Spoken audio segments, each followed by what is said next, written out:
तो नमस्कार दोस्तों, कैसे हो आप सब। और आप सभी का स्वागत है मेरे चैनल में। और हम आज जो है सहायक ग्रेड 3 परीक्षा कोरिया बैकुंठपुर दिनांक 30 जुलाई 2023 में जो प्रश्न पूछे गए थे उनका जो है मॉडल आंसर भी हो जाएगा और कौन कौन से प्रश्न पूछे गए थे ये भी आपको मिल जाएगा। इसमें लगभग हमने 43 क्वेश्चन जो है रिकवर कर लिया है और इसके लिए हम अपने जो सब्सक्राइबर उनका जो है तहे दिल से शुक्रिया अदा करते हैं। और हम जानते हैं इसका आंसर क्या होना चाहिए। और मेरे को ऐसा उम्मीद है आप सभी इसको वीडियो को देख रहे हैं, जो लोग भी कोरिया जो है वहाँ पर परीक्षा में बैठे थे उन लोग से निवेदन है कि 43 के बाद इसको 50 करने में आप मेरी हेल्प कीजिए। नीचे कमेंट में आप जो है इन क्वेश्चन के छोड़कर और कोई क्वेश्चन होगा जो पूछा गया था तो वो नीचे ज़रूर कमेंट कीजिए, उसको हम इसमें ऐड कर लेंगे। तो दोस्तों चलिए वीडियो को स्टार्ट करते हैं। तो पहला देख लीजिए, छत्तीसगढ़ में कुल सांसदों की संख्या कितनी है। तो एक्चुअल में छत्तीसगढ़ की बात करें तो यहाँ पर 11 जो है लोकसभा है और 5 ठो क्या है राज्यसभा है। याद रखिए ना, इतनी सीटें हैं। क्षेत्रफल की दृष्टि से भारत का विश्व में कितना स्थान है, तो इसके लिए मैंने इस तरीके से देख लीजिए ऐसे लिंक क्रिएट कर दिया है। यहाँ से आप जो है सीधा इसको क्लिक करके पहुँच सकते हैं। अलाउ कीजिए, ये देख लीजिए। तो क्षेत्रफल के अनुसार विश्व के 10 सबसे बड़े देश, तो यहाँ पर 10 सबसे बड़े देश लीजिए। पहला रूस है, दूसरा कनाडा, तीसरा चीन, चौथा अमेरिका, पांचवा ब्राज़ील, छठवां ऑस्ट्रेलिया, सातवां क्या है भारत है। तो सही आंसर क्या होना चाहिए इसका, सातवां होना चाहिए। छत्तीसगढ़ में कुल कितने जिले हैं वर्तमान में, तो वर्तमान में ये 33 जिला है। ठीक है, आप याद रख लीजिएगा 33 जिला है करंट में। अगला क्वेश्चन देख लीजिए, बालोद जिला का गठन कब हुआ था। तो बालोद जिला का जो गठन है वो हुआ था, अलाउ करते हैं, 1 जनवरी 2012 के आसपास। देख लीजिए 1 जनवरी 2012 को ये दुर्ग का हिस्सा था। 1 जनवरी 2012 को ये दुर्ग से अलग होकर बालोद जिला बना। आगे देखते हैं, रक्त का सर्वदाता किस समूह को बोला जाता है। तो ये ओ ग्रुप है। ठीक है, ओ जो ग्रुप है ये सभी को ब्लड डोनेट जो है कर सकता है, तो इसलिए इसको रक्त का सर्वदाता बोला जाता है। रानी दाह जलप्रपात किस जिले में है, तो ये जसपुर में है दोस्तों, आप ये देख भी सकते हैं। छत्तीसगढ़ की सबसे बड़ी नदी कौन सी है, तो सबसे बड़ी नदी जो है शिवनाथ है। याद रखिए ना, महानदी को छत्तीसगढ़ की कहना चाहिए जीवन धारा इस टाइप से बोला जाता है, परंतु छत्तीसगढ़ में सबसे ज़्यादा लंबाई की नदी वो शिवनाथ है। छत्तीसगढ़ की सबसे बड़ी जनजाति कौन सी है, तो ये स्पष्ट है, गोंड होता है ना। महात्मा गांधी का को यहाँ पर होना चाहिए, को होना चाहिए, मिस्टेक हो गया है।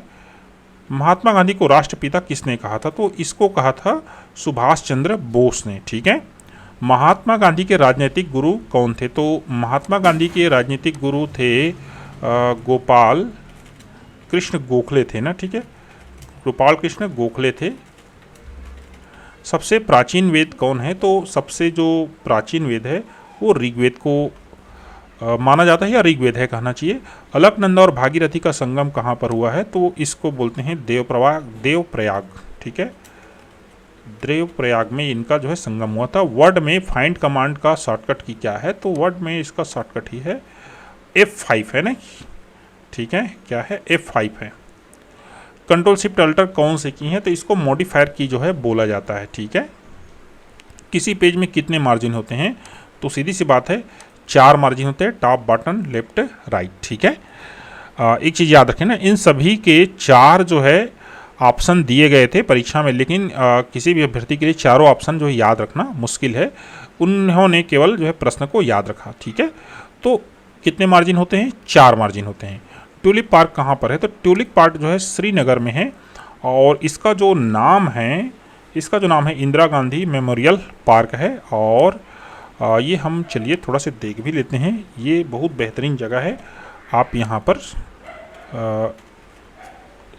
जा भी सकते हैं। तो देख लीजिए ट्यूलिप गार्डन, ये देख लीजिए tulip garden, Indira Gandhi memorial tulip garden, ये देख लीजिए। ठीक है, अर्थात ये कहाँ पर है, श्रीनगर में है।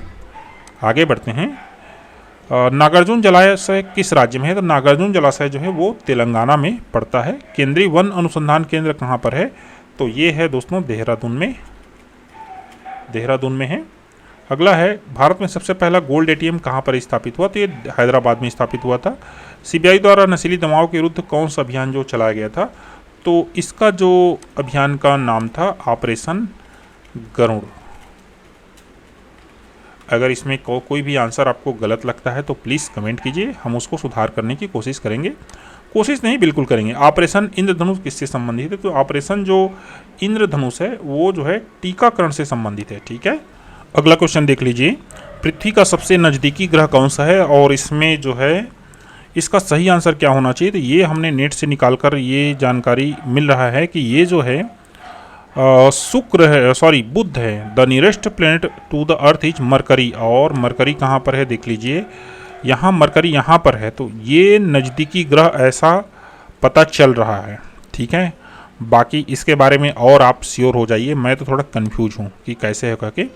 आगे बढ़ते हैं। सौर मंडल में कितने ग्रह हैं? तो ये 8 हैं, क्योंकि 9वां को बाहर कर दिया गया है। स्वेज नहर किन 2 सागरों को जोड़ती है?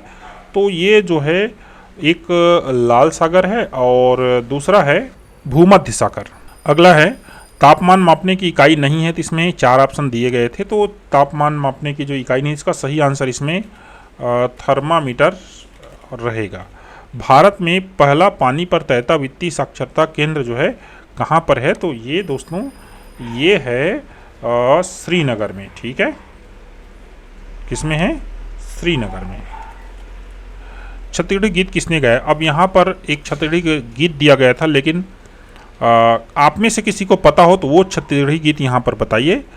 और जहाँ तक मेरे को लग रहा है कि जिस हिसाब से पुराना गीत बोल रहे हैं, तो मेरे ख्याल से ये सबसे पहला पिक्चर कहीं देवे संदेश का गीत मत हो, और उस स्थिति में मोहम्मद रफ़ी जो है ना, वे आंसर जो है आ जाएगा। भारत का अंतिम गांव कौन है? माणा है, जो उत्तराखंड में पड़ता है। ब्रह्म समाज किन को मानते थे? तो ब्रह्म समाज की स्थापना जो है राजा राम मोहन राय ने की थी, और उनके हिसाब से ब्रह्म समाज में एक ईश्वरवाद को माना जाता था मेरे ख्याल से। और चलिए थोड़ा सा हम इसके बारे में विकिपीडिया से पता भी कर लेते हैं। तो देख लीजिए, सिद्धांत ईश्वर एक है, वह संसार का निर्माण करता है। ब्रह्म समाज के जो राजा राम मोहन राय थे ना, वो अंग्रेजी के प्रकांड विद्वान थे। उन्होंने जितने रूढ़िवाद है उनके खिलाफ जो है अपना मत दिया था। आत्मा अमर है, मनुष्य को अहिंसा अपनाना चाहिए, सभी मानव समान है। तो दोस्तों ये इसका मूल है। आगे बढ़ते हैं। महावीर का जन्म जो है कहाँ हुआ था? तो इसका जन्म जो है, इनका जन्म जो है कुंडलग्राम या कुंडग्राम जो बोला जाता है, ठीक है, कुंडग्राम, इसमें हुआ था। कार का साइड मिरर कौन सा लेंस से बना होता है? तो ये उत्तल दर्पण ही होता है। जितना भी साइड मिरर होते हैं सब उत्तल दर्पण से बने होते हैं। छत्तीसगढ़ उच्च न्यायालय के मुख्य न्यायाधीश कौन है? तो ये हैं रमेश सिन्हा हैं। और अभी शायद कुछ परिवर्तन हुआ है, मेरे को याद नहीं आ रहा है, लेकिन जब भी परीक्षा हुआ तो ये थे। रितु वर्मा का जो संबंध है वो किन से है? तो इनका संबंध जो है पंडवानी से है। दोस्तों आगे बढ़ते हैं। सुमन गोस्वामी किससे संबंधित है? तो सुमन गोस्वामी जो है क्रिकेट से संबंधित है। विद्युत का चालक है, तो यहाँ पर 4 धातुओं के नाम जो है दिया गया था, तो इसमें सही आंसर होगा चांदी। पर्वतों की रानी किसे कहा जाता है? तो यहाँ पर कई आंसर बनते हैं। पर्वतों की रानी जो है एक मसूरी को भी बोला जाता है और दूसरा दार्जिलिंग को भी बोला जाता है। अब ऐसे क्वेश्चन जो है द्विअर्थी हो जाते हैं और बाद में क्वेश्चन रिमूव हो जाते हैं। अगला क्वेश्चन है, श्री अर्जुन राम मेघवाल जो है अभी केंद्र में किस मंत्रालय के प्रभार में है? तो वर्तमान में ये जो है लॉ एंड जस्टिस स्वतंत्र प्रभार में है। ठीक है, न्याय एवं कानून मंत्री, न्याय एवं कानून मंत्री हैं ये, और स्वतंत्र प्रभार में। ठीक है, स्वतंत्र प्रभार। सितवे बंदरगाह कहाँ पर है? ठीक है, सितवे बंदरगाह कहाँ पर है? क्वेश्चन नंबर क्या है? 39 है। तो ये दोस्तों ये है म्यांमार में। क्लियर? ये देख लीजिए, सिटवे जो है ये पोर्ट जो है म्यांमार में ही है दोस्तों, एकदम करेक्ट है। अगला क्वेश्चन है, right to health bill pass करने वाला पहला राज्य कौन है? तो ये है दोस्तों राजस्थान, और इसी के खिलाफ जो है वहाँ पर बहुत बड़ा जो हड़ताल जो है वो शुरू हुआ था। अगला प्रश्न है, पुलित्जर पुरस्कार किसके लिए दिया जाता है? तो दोस्तों ये पुरस्कार जो है अमेरिका में दिया जाता है कहना चाहिए, और ये इसके 3 क्षेत्र हैं। पहला है ऑनलाइन मैगजीन न्यूज़पेपर, और दूसरा है लिटरेसी अर्थात साक्षरता, और तीसरा इसका जो क्षेत्र है म्यूजिक के क्षेत्र में। तो दोस्तों ये तीनों क्षेत्र में ये पुरस्कार जो है दिया जाता है। प्रकाश वर्ष का मात्रक किसका है? तो ये दूरी का मात्रक है दोस्तों। और the God of small things के लेखक कौन है? तो इनके जो लेखक हैं अरुंधति राय हैं। ठीक है, अरुंधति राय। तो दोस्तों ये 43 क्वेश्चन मिल रहा है, बाकी 6-7 क्वेश्चन मिस हो रहा है। तो आप इससे ये समझ सकते हैं कि किस प्रकार से प्रश्नों के पैटर्न्स हैं। इसमें आप 50 क्वेश्चन देख लीजिए, तो इसमें कुछ सामान्य ज्ञान है, और बहुत ज़्यादा इसमें कहना चाहिए छत्तीसगढ़ के सामान्य ज्ञान है, करेंट अफेयर्स भी हैं इसमें, और कहना चाहिए विश्व स्तर के भी सामान्य ज्ञान इसमें इंक्लूडेड हैं। तो आपको इससे ये आइडिया मिल जाएगा कि इस प्रकार से प्रश्नों को पूछा जा रहा है। अभी बेमे तरह में शायद एग्जाम होना है सहायक ग्रेड 3 का। तो दोस्तों, अगर ये जानकारी आपको अच्छी लगी तो please subscribe the channel and share the video. Thank you.